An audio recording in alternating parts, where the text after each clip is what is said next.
Hello everyone, welcome back to the KG online platform. Are you preparing for CSIR Net Life Sciences 2026 RDBT GRF?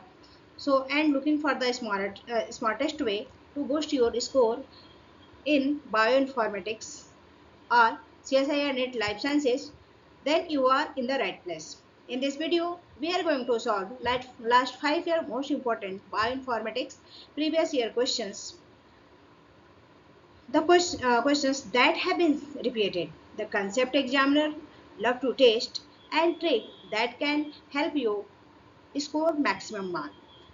But this is not just another MCQ session. For every questions, you will get detailed concept based explanation, smart elimination technique, important examination tips and trick, frequently repeated concept, high-yield revision for CSIR NET 2026. So remember, PYQ are the key to understanding the examiner mindset. The more you practice, then the better your accuracy, speed, and confidence become on the exam day.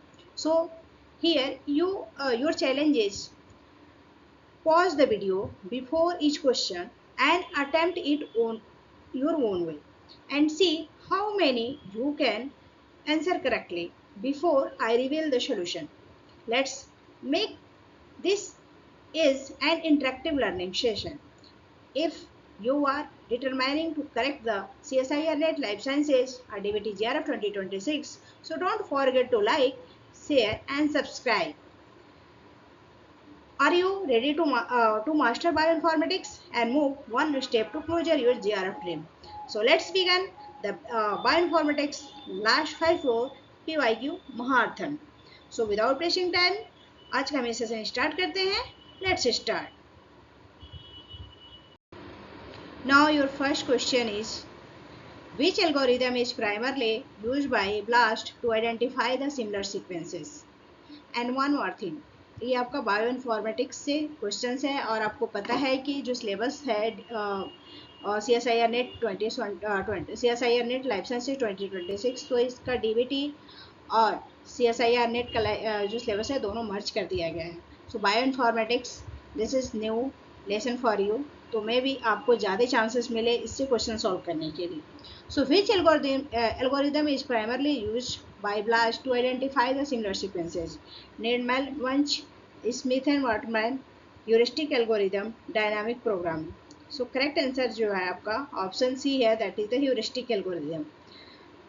BLAST जिसको हम basic local alignment search tool कहते हैं, is a heuristic approaches to rapidly find the region of the local similarity instead of performing the exhaustive search. This make BLAST much faster than the dynamic program method. जो BLAST है वो क्या करता है, heuristic algorithm को जब वो question solve करता है और सिमिलरिटी देखता है तो उसको वो और बेटर बनाता है, ना कि नॉर्मल. सो दैट्स वाई जो ब्लास्ट है जो वो ह्यूरिस्टिक अप्रोचेज को रैपिडली रीजन क्या है उसको फाइंड आउट करने के लिए इस चीज़ का यूज किया जाता है. So this make blast much faster than the dynamic programming method. ये जो है जो भी वर्क सॉफ्टवेयर काम कर रहा है उसको बहुत ज़्यादा फास्ट कर देता है. Now moving to next question. आपका अगला क्वेश्चन है, which database contain 3 dimensional protein structure? कौन सा डेटाबेस है जो 3 डायमेंशनल प्रोटीन स्ट्रक्चर को कंटेन करता है? Option A gene bank, option B है यूनिपोर्ट, ऑप्शन सी है protein data bank and option D है EMBL. तो करेक्ट आंसर जो है आपका ऑप्शन सी है, PDB, जिसको हम प्रोटीन डाटा बैंक कहते हैं. तो प्रोटीन डाटा बैंक जो है स्टोर करता है experimentally determine 3D structure of the protein, nucleic acid and RNA and their complex obtain through the X-ray crystallography, NMR and क्रायो-EM. जो इसका रिजल्ट है उसको हम किसके थ्रू ऑब्टेन करते हैं? ये जो है एक्सरे क्रिस्टलोग्राफी का यूज करते हैं, NMR का यूज करते हैं, क्रायो-EM का यूज किया जाता है. Now moving to next question. आपका अगला क्वेश्चन है, which substitution matrix is preferred for aligning the distantly related protein? कौन सा मैट्रिक्स है जो डिस्टेंटली रिलेटेड प्रोटीन को फाइंड आउट करने के लिए यूज किया जाता है? ऑप्शन ए है डिस्टेंटली, ध्यान लिखिएगा, डिस्टेंटली नॉट की short, PM30, PAM30, option B है PAM70, ऑप्शन सी है ब्लोजम 62 एंड ऑप्शन डी है ब्लोजम 45. सो करेक्ट आंसर जो है आपका ऑप्शन डी है, दैट इज द ब्लोजम 45. ये सारे प्रोटीन के ही डिस्टेंटली प्रोटीन के स्ट्रक्चर को ही, मैट्रिक्स को ही फाइंड आउट करने के लिए यूज किए जाते हैं, लेकिन सब सारे जो दिए गए हैं वो अलग अलग तरह के डिस्टेंस को मेजर करते हैं। सो लोअर ब्लोजम नंबर, जितना ही ब्लोजम नंबर जितना कम होगा, सो सुटेबल होगा डिस्टेंटली रिलेटेड सीक्वेंसेस को फाइंड आउट करने के लिए। So lower BLOSUM number, example BLOSUM 45, are suitable for distantly related sequences, while the higher number, BLOSUM 80 हो गया, ब्लोजम 70 हो गया, are better for closely related protein. तो यदि ब्लोजम की नंबर ज़्यादा है तो वो क्लोजली रिलेटेड प्रोटीन के सीक्वेंसेस को फाइंड आउट करने के लिए यूज किया जाता है, लेकिन यदि दूर डिस्टेंस प्रोटीन्स हैं तो उनके सीक्वेंसेस को फाउंड आउट करने के लिए हम ब्लोजम 45 का यूज करते हैं। Now moving to next question. आपका अगला क्वेश्चन है, the E value in the BLAST represent. E value BLAST में क्या रिप्रेजेंट करता है? Option percentage identity, option B है अलाइनमेंट स्कोर, ऑप्शन सी है expected number of random match, and option D है sequence similarity. So correct answer जो है आपका ऑप्शन सी है, expected number of random match. E value जो है BLAST में expected number of random match को फाइंड आउट करने के लिए किया जाता है। Explanation: a small e value indicate that the alignment is less likely to occur by chances and it is therefore more significant. So यहाँ पे कह रहा है ये स्मॉलर ई वैल्यू जो होता है इंडिकेट करता है the alignment is less likely to occur by the chances in before the more significant.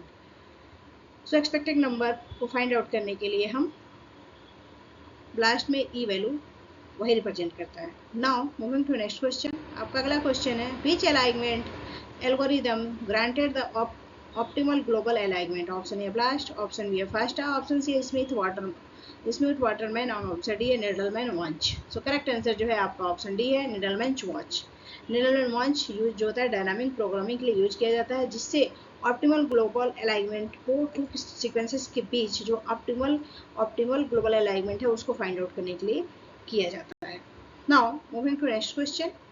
आपका अगला क्वेश्चन है, Smith Waterman algorithm is used for. Smith Waterman algorithm किसके लिए यूज किया जाता है? Option A global alignment, option B है local alignment, option C है database search, and option D है genomic assembly. So correct answer जो है आपका ऑप्शन बी है, that is the local alignment.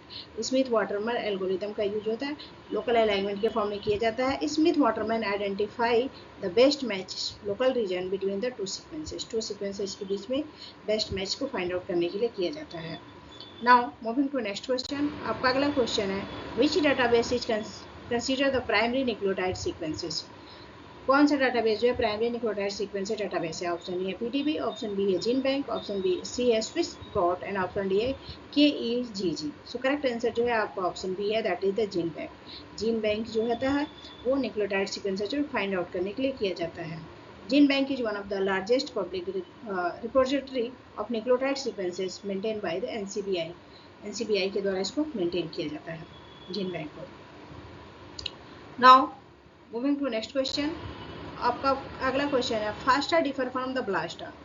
FASTA BLAST से डिफर करता है, क्यों? FASTA perform only global alignment, FASTA is slower than the BLAST, FASTA can not search database, option D है FASTA only align protein. So correct answer जो है आपका option B है, that is the FASTA जो है ब्लास्टा से slower work करता है।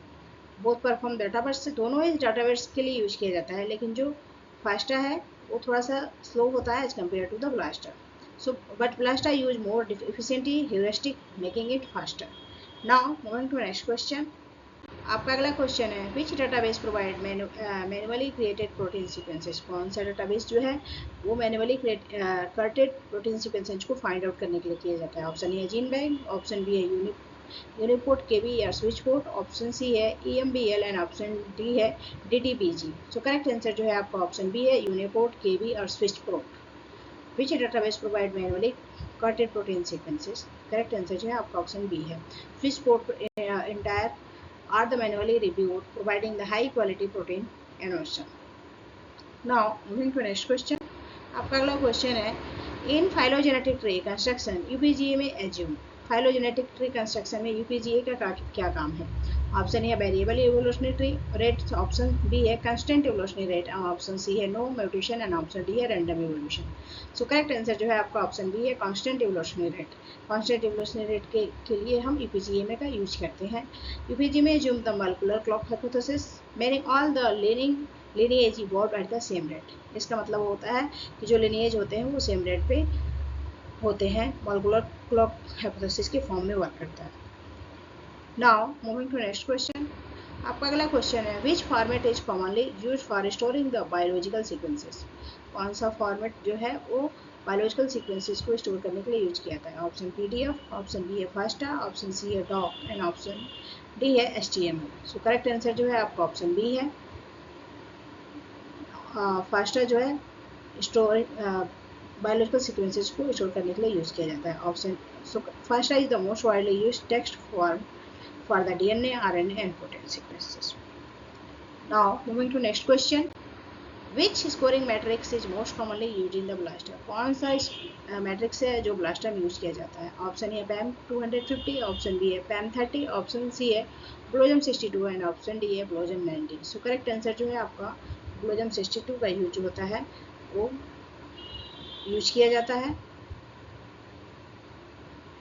ब्लास्टर में स्कोर करने के लिए।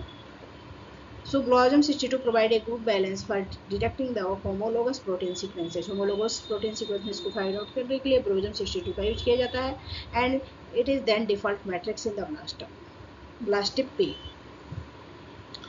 Now moving to next question। आपका अगला क्वेश्चन है which of the following is not sequences alignment program।